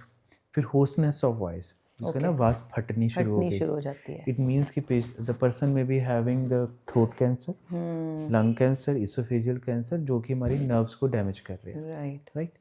Then any lump on the breast, ठीक है, with the retraction of nipple, as we discussed, dimpling of the skin. Dimpling of skin is very important. Dimpling of skin, like simple अगर आप देखो कि जो orange की skin रहती है, you see the spots है ना, छोटे छोटे जैसे पिट्स बने होते हैं, that is dimpling of skin. So अगर वो चीज़ है, इसको प्यूडी ऑरेंज भी बोलते हैं, but that is there, मतलब कि it is high chances that she is suffering from some kind of breast cancer. कहीं ना कहीं बॉडी ब्रेस्ट में हुआ, कई बार सुपरफिशियल ना होकर डीप भी हो सकता है। फिर आ गया अपना डिस्फेजिया, अगर खाना खाने में प्रॉब्लम आ रही है, खाना हमारा अड़ रहा है, okay, two things usually confusion क्या होती है आम इंसान में, कि पेनफुल स्वेलिंग, खाना खाते हुए दर्द हो रही है, वो कैंसर का सिम्टम यूजुअली नहीं होता, वो इन्फेक्शन का या किसी और चीज़ का। राइट। खाना खाते हुए अड़ जाना, कि मेरे को खाना खाता था यहाँ फंस रहा है, मैं पानी पी रहा हूँ तो ठीक हो रहा है, okay, so that is sine of the food pipe cancer, okay, right. फिर अपना आ गया कि कोई अपना कोई भी बॉडी पे कोई पहले मोल था या कोई अल्सर था जो सडनली बढ़ना शुरू हो गया, ठीक है। पर्टिकुलरली हमारे we are the black, actually we are से द ब्लैक स्किन रेस है ना जी, जो वाइट स्किन रेस में उनमें melanoma is very common, okay, जहाँ का सन को एक्सपोजर जहाँ बॉडी पार्ट में है वहाँ पे जी। फिर अपना आ गया कि change in the bowel and bladder habit, that is very important. हर इंसान की 30, 35, 40 साल तक एक हैबिट बनी होती है बचपन से, बिल्कुल, कि दिन में 1 बार जाना, 2 बार जाना, 3 बार जाना, और स्टूल की फॉर्मेशन एंड ऑल। बट अगर ये चेंजेस आ रही हैं, सपोज अभी सडन कोई नॉर्मल था, अभी कॉन्स्टिपेशन होनी स्टार्ट हो रही, तो थिंक ऑफ कि कहीं कोई कोलन में तो नहीं कुछ डेवलप हो रहा, राइट, इंटेस्टाइन में, कोलन में तो नहीं, रेक्टम में तो नहीं डेवलप हो रहा। और फीमेल्स में अगर कुछ हो रहा है तो इसमें ओवरी इज़ वन रीज़न, पेट का फूलना शुरू हो गया जी, यूरिन में ब्लड आना शुरू हो गया, यूरिन बार बार आना शुरू हो गया, प्रोस्टेट कैंसर तो नहीं डेवलप हो गया, किडनी का कैंसर तो नहीं हो गया, सो ये होगा। Then sudden weight loss, right, कि वेट लॉस होना शुरू हो गया। जैसे मैंने बताया कि 10% वेट लॉस को हम रेड फ्लैग मान लेते हैं, ठीक है। सो अगर वेट लॉस हो रहा है तो वी हैव टू थिंक कि कहीं ट्यूबरकुलोसिस के अलावा कुछ और डिजीज तो नहीं हो रही। फिर कहीं कोई गांठों का बनना, that is lymphoma, bleeding from dental and all. So ये जो सब चीज़ें हैं we have to keep in mind, right, ये अगर कुछ हो रहा है तो you need not to be in panic, हाँ, बी वॉचफुल, बट कंसल्ट कर लो। हाँ, बहुत अच्छा बता दिया आपने काफ़ी चीज़ें। और ईयरली हेल्थ चेकअप तो I think is always best to detect any problem, करा ही लेना चाहिए। किस एज तक आप रिकमेंड कर दो एडल्ट्स को, कब कब अपना हेल्थ चेकअप करा लेना चाहिए? हेल्थ चेकअप से एक कभी कभी सूडो फीलिंग आ जाती है, मैं आपको रियल प्रैक्टिकल इश्यूज बता रहा हूँ।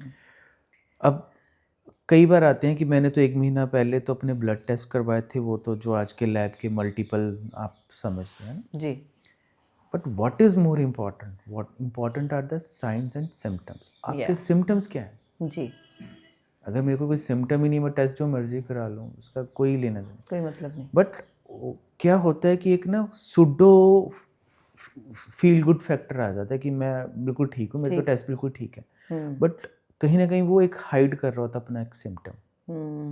अगर उससे आप डिटेल में बात करो ना कि उस टाइम क्यों टेस्ट करवाए थे आपने, टेस्ट करवा के उसने कहा मैं ठीक हूँ, उसने जो मेजर सिम्टम था, सपोज मेरे ब्लड टेस्ट तो नॉर्मल है, हाँ, पर मेरे पेट में हल्की हल्की दर्द हो रही थी, वो मैं हाइड कर गया। हाँ, मैंने सोचा भी नॉर्मल ही होगा, फिर तो वैसे ही हो रही होगी, हाँ, कि वो तो ब्लड टेस्ट कर लिए सब ठीक ही है, ऐसा नहीं है। That symptom has to be seen, हाँ, that's not the blood reports has to be, right. उस सिम्टम के हिसाब से क्या टेस्ट होने चाहिए वो इम्पोर्टेंट है। सो this is pseudo hope which comes.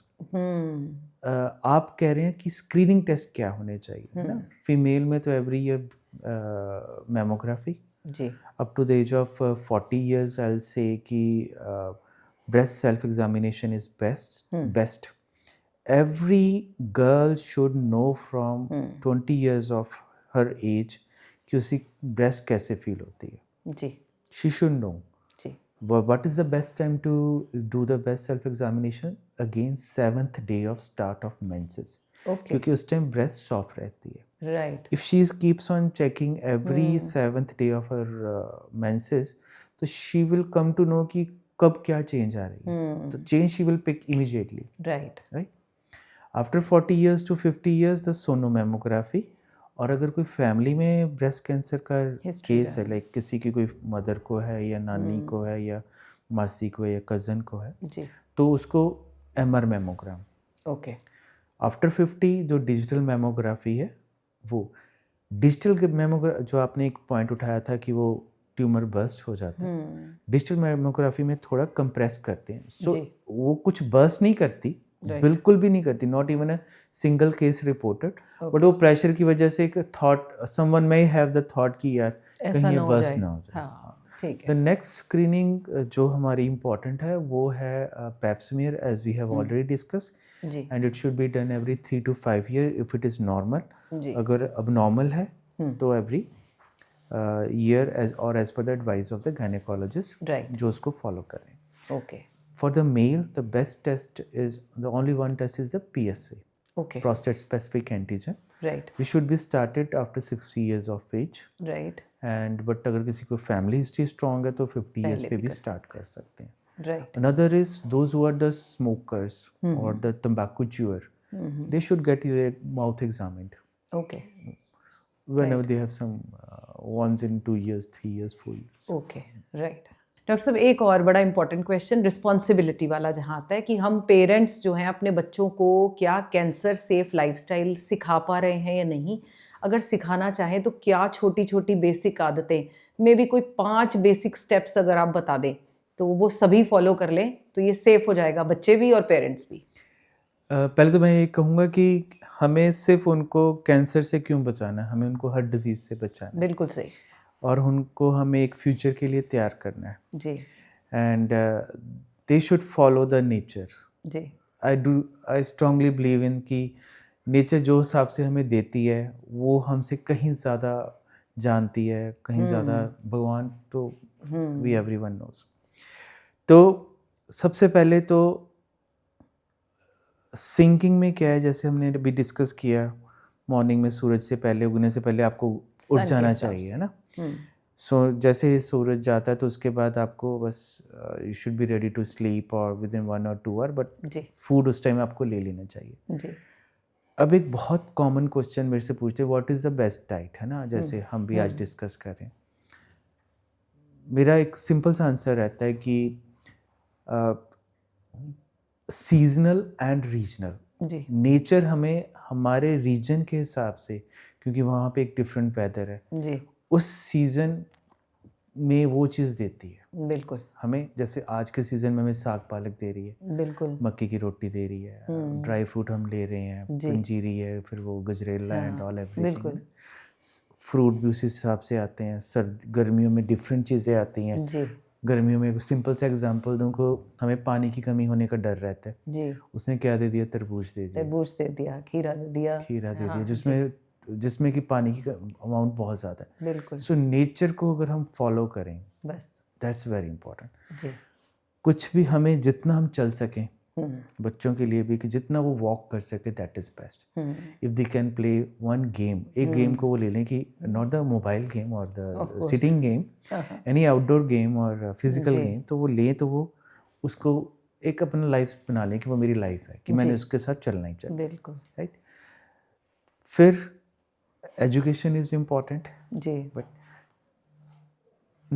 ये अपना मोबाइल का स्ट्रेस इज़ अ स्ट्रेस. जी मोबाइल का स्ट्रेस इज़ स्ट्रेस, उसको अवॉइड करना. जी ठीक है. अपने लाइफ को डिसिप्लिन करें. डिसिप्लिन करें कि मेरा ये टाइम इस चीज़ का, मेरा ये टाइम इस चीज़ का, बिल्कुल सही. इतने से इतने टाइम पे मैं ये करूँगा, इससे जी. इतने टाइम पे मैं ये करूँगा. सो राइट दैट इज़ इम्पोर्टेंट. हाँ अगर इन कुछ चीज़ों को हम फॉलो करें, जी जंक फूड से दूर रहें, जी जो प्योर चीज़ नेचर हमें डायरेक्ट दे रहा है, हाँ वो उस पे ज़्यादा फोकस करें. तो या. Actually we are part of nature, we are बिल्कुल. Also nature. जी हाँ, है ना? अगर हम अपनी आसपास की नेचर को डिस्टर्ब करेंगे तो हम अपने आप को भी डिस्टर्ब करेंगे। बिल्कुल जी। वही है, हमारे एजुकेशन में अगर 5 एलिमेंट्स, हमारे जो बेसिक एलिमेंट्स हैं बॉडी के, उसके साथ ही सिंक करता हुआ सिस्टम समझा दे पढ़ाई बेसिक, तो चलो वो नहीं तो कम से कम पेरेंट्स अपने बच्चों को ज़रूर ऐसे गाइड करें। सो अभी एक और जो कुछ लोगों का जो कैंसर पेशेंट है उनका सवाल होता है कि कैंसर की ट्रीटमेंट अब तो काफ़ी एडवांस हो चुकी बहुत है बहुत ना? advanced। सो कीमोथेरेपी ही ऑप्शन होती है या कोई और भी इसके अलावा कोई ऑप्शन होता है? We believe in the holistic approach. जी। फर्स्ट फर्स्ट आ गया ट्रीटमेंट। ट्रीटमेंट आ गया कि जिसमें पेशेंट के कैंसर के लिए क्या ट्रीटमेंट जी। है। कैंसर के लिए हो गया, चलो डिपेंडिंग अपॉन द स्टेज जी। प्रोफाइल, कैंसर के लिए कीमोथेरेपी भी है, सर्जरी भी है, जी। रेडिएशन थेरेपी भी है। Then we have target therapy, जो जीन्स उस कैंसर को गवर्न कर रहे हैं, जी। जिसकी वजह से वो कैंसर डेवलप हुआ है, या वो बेसिक जीन है जो उसको ड्राइव कर रहा है, राइट। उसको ब्लॉक कर देते हैं। ओके। ठीक है। Now the new addition is of immunotherapy. Immunotherapy में क्या है कि जो चीज़ें हमारी बॉडी के इम्यून रिस्पॉन्स को कैंसर सेल तक नहीं पहुंचने देती, उसको हम उस थेरेपी के साथ उसको ब्लॉक को रिमूव कर देते हैं। सो Okay. उससे वो जो बॉडी का इम्यून सिस्टम है वो एक्टिवेट हो regular जाता है right. Against the cancer cells. जी। ये तो हो गया एक मेडिकल ट्रीटमेंट। जी। बट जैसे मैंने बोला होलिस्टिक अप्रोच, जी। होलिस्टिक में आप बहुत अच्छा काम कर रहे हैं कि आप योगा बता रहे हैं। जी। एवरीवन शुड डू योगा और द जी। फिजिकल एक्टिविटी जो उनके मन को खुश करे। जी। Meditation is very good because it will relieve your stress. Meditation में उसके बारे में एक सिंपल सी बात कहना चाहूँगा कि मेडिटेशन में आपने भी देखा होगा कि अगर हम किसी इच्छा के साथ वो मेडिटेशन करें वो कभी पूरी नहीं होगी, नहीं होती। It becomes a stressful meditation. बिल्कुल। मेडिटेशन इज एन एक्सरसाइज जी। विच हैज़ टू अडॉप्ट कि बस करनी है जी। है बिल्कुल। ना? सो वो एक प्रॉपर वे ऑफ मेडिटेशन होनी चाहिए। Nutrition is very important. Holistic approach में हमारा nutrition is very important. Body को वीक भी नहीं होने देना। जी। ठीक है। जैसे बॉडी वीक होगी हमारा इम्यून सिस्टम शट डाउन हो जाएगा, the disease will progress. This usually happens. Ji.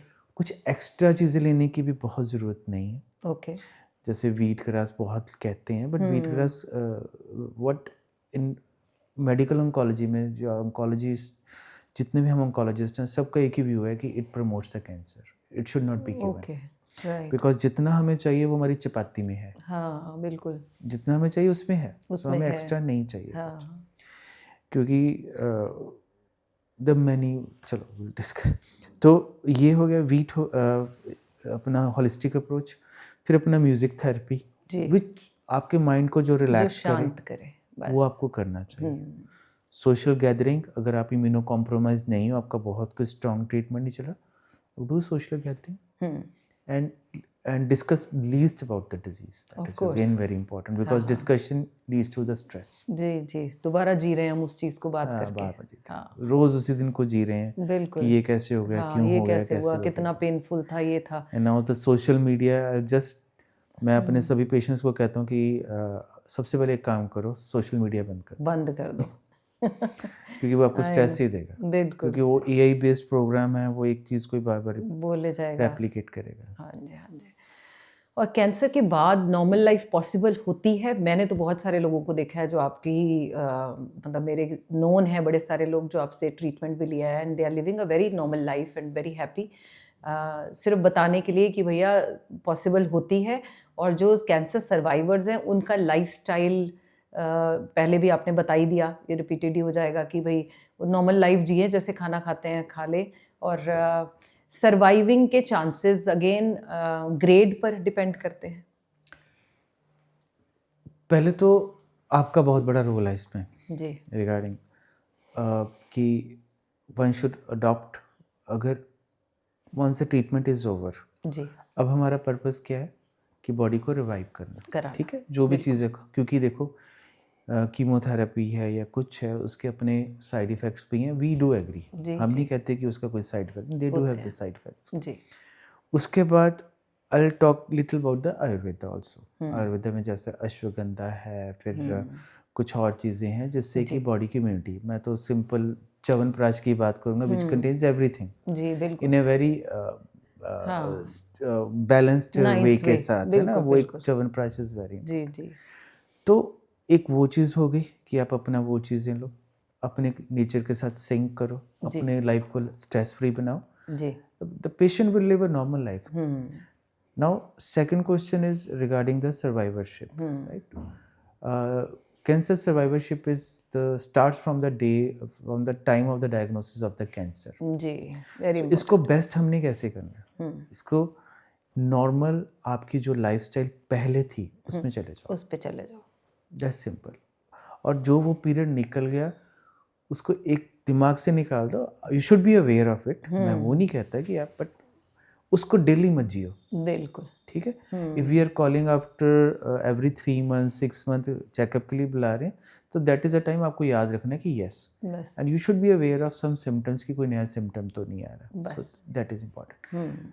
Her disease का अपना एक बिहेवियर है, जी। जैसे आप ग्रेड की बात कर रहे थे, it is a grade stage जी। And the profile, genetic profile वो मैटर करती है कि वो डिजीज़ के वापस आने के कितने चांसेस हैं, राइट। बट उसको रिड्यूस किया जा सकता है with your own way of living. आप जितना अच्छा लाइफ जियोगे उसको, पर डेली इसको नहीं जीना। आपको एक डिसिप्लिन लाइफ में चले जाओ, you will enjoy the life. तो जनरली लोग कहते हैं विल पावर से हम इसे रिवाइव कर सकते हैं, तो विल पावर का मतलब अवेयरनेस है और एक होलिस्टिक वे से अपने पर काम करना है, बार बार उसको नहीं सोचना है, इसी को हम विल पावर का बोल देते हैं। इसमें मैं दो चीज़ें कहूँगा। एक that's why I was using the word holistic approach. One is the medical treatment जी। And second is the holistic other approaches, है ना, lifestyle approach and this and will power and everything. ये दोनों कंबाइन करके आपको ये देंगी। अगर हम इसको छोड़ देंगे तो ये अकेला कुछ नहीं कर अकेला पाएगा, नहीं कर पाएगा। इसको अकेला करेंगे और ये नहीं करेंगे तो हम रिवाइव नहीं कर पाएंगे। So we have to work दोनों को जी, एक साथ दोनों काम को एक करना। साथ चलाना सो पड़ेगा। That is holistic approach. Right right right. मैं तो अपने बहुत सारे पेशेंट्स को बोलती हूँ हल्दी इज़ वेरी गुड, जैसे आपने पहले भी बता दिया, गिलोय है, तुलसी है, हर्ब्स हैं। सो ये मेडिकल पर्सपेक्टिव में आप भी सपोर्ट कर ही रहे हैं, तो मेरा वो क्वेश्चन ही नहीं बनता। कुछ चीज़ें मैं आपको बताऊंगा, कुछ साइड इफ़ेक्ट्स ऑफ ट्रीटमेंट से डील करने के लिए होम रेमेडीज। जी जी जी। एक छोटी इलायची, it's a very good prokinetic and antiemetic, मतलब वॉमिटिंग के लिए बहुत अच्छी है। राइट। सो मैं तो कहता हूँ अपने पेशेंट्स को भी कहता हूँ कि अगर दिल कच्चा करता है तो चाहे मेडिसिन जो भी प्रिस्क्राइब की है वो ले लो, या आप ये छोटी इलायची दिन में 2 से 3 बार ले लो, 4 बार ले लो, you will be fine. Taste भी इम्प्रूव रहता है इससे। जी। सेकंड पेशेंट महसूस करते हैं change in the taste, right. इसके लिए तुलसी के 2 पत्ते सुबह 2 पत्ते शाम को, इट इज़ गुड। जी। फिर जिंजर भी इसमें हेल्प करता है, हाँ जी। ठीक है। फिर पुदीना भी, ये सब चीज़ें हेल्प करती हैं। फिर जिसको बॉडी पेन्स थोड़ी ज़्यादा रहती हैं, अगर वो थोड़ा अदरक का कंटेंट अपना बढ़ा दें, राइट। ठीक है, दिन में अदरक वाली चाय ले लें, या अपना आजकल सुंड यूज़ करते हैं, वो 2-4 चुटकियाँ पूरे दिन में ले लें, राइट। तो उससे बहुत फ़र्क पड़ जाएगा। जिसको यूरिन की कंप्लेंट रहती है, हरा धनिया इज़ वेरी गुड। अच्छा। हरा धनिया थोड़ा सा पीस के पानी में मिला के दिन में 2-3 बार लें, चाहे नींबू पानी में डाल के लें। जी। ये चीज़ें आपको जो ट्रीटमेंट की रिकवरी में बहुत हेल्प करती हैं, बहुत हेल्प करती हैं। होम रेमेडीज आर गुड, हमें कोई इशू नहीं है इसके साथ, किसी को कोई इशू नहीं है। राइट। रादर सिंपल चीज़ से ठीक हो रहा है, हमें तो पेशेंट की क्वालिटी ऑफ लाइफ चाहिए। हाँ, रिकवरी से। देखो, अगर पेशेंट की क्वालिटी ऑफ लाइफ अच्छी नहीं होगी, जी, ही और शी में लीव द ट्रीटमेंट। हाँ और बिल्कुल। वो भी एक ट्रीटमेंट फेलियर ही है, फेलियर है। ठीक होता तो अभी खराब हो जाता। ट्रू। और आपने बहुत बार, मेरे पास भी बहुत सारे पेशेंट्स हैं जिनको आपने ब्रीदिंग और मेडिटेशन के लिए मुझे सजेस्ट भी किया, मेरे पास उनके फ़ोन भी आते हैं, तो हीलिंग प्रोसेस को ऑफ कोर्स ये सपोर्ट करता है। तो मेरा भी पर्सनल क्वेश्चन रहता है कि जो ब्रीदिंग एक्सरसाइजेज मैं जनरली उनको जो सजेस्ट करती हूँ, बहुत सटल बेसिक एक्सरसाइजेज है, सो वही उन्हें करते रहना चाहिए, कोई अलग से कुछ और करने की ज़रूरत है, या अनुलोम विलोम या बेसिक डीप ब्रीदिंग? और इन सभी के पीछे, डीप ब्रीथिंग के पीछे जो scientific aspect I tell you, हमारे लंग्स में एक होते हैं जे रिसेप्टर्स। जी। जे रिसेप्टर्स होते हैं, जब वो एक्टिवेट होते हैं तो हमारे बॉडी के इम्यून सिस्टम को एक्टिवेट करते हैं, कॉर्टिसोल लेवल, स्ट्रेस हार्मोन्स को डाउन करते हैं। जे रिसेप्टर एक्टिवेट कब होते हैं? जब व्हेन वी डीप ब्रीथ, जब हम पूरा लंग एक्सपैंड करते हैं तो जे रिसेप्टर एक्टिवेट होते हैं, उससे अपने हमारी बॉडी की immunity and everything starts improving, so that happens. So it has a very good scientific clearance. Now we talk, now another question is the breathing method. जी। Deep breathing, holding the breathing I will say no, कि हमें breath hold नहीं करना चाहिए, ना जी। रोकते हुए ना लेते हुए, मतलब it should be continuous process जी। रादर देन होल्डिंग इट, क्योंकि वो स्ट्रेस हार्मोन को इंक्रीज बढ़ा कर देता देता है। है। ठीक है। Third is I do believe in Om. हम्म।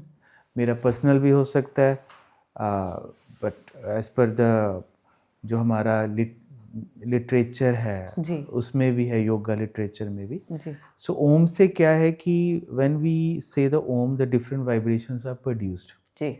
और हमारा जो पिट्यूटरी ग्लैंड है that gets activated right. And which helps in our building up of immunity.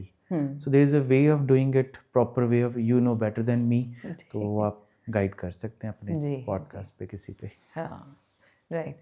सो ये चीज़ें एक्चुअली हेल्प करती हैं ये एंड बहुत ज़्यादा बहुत हेल्प ज़्यादा। करती है। हाँ, ट्रीटमेंट इज़ वन पार्ट, जी, जी, बॉडी की रिजुविनेशन इज़ अनदर पार्ट। मैं बहुत लकी फील करती हूँ जब लोग कोई कोर्स लेकर कहते हैं कि हम कैंसर सर्वाइवर हैं लेकिन इससे और बेहतर महसूस Yes. कर रहे हैं।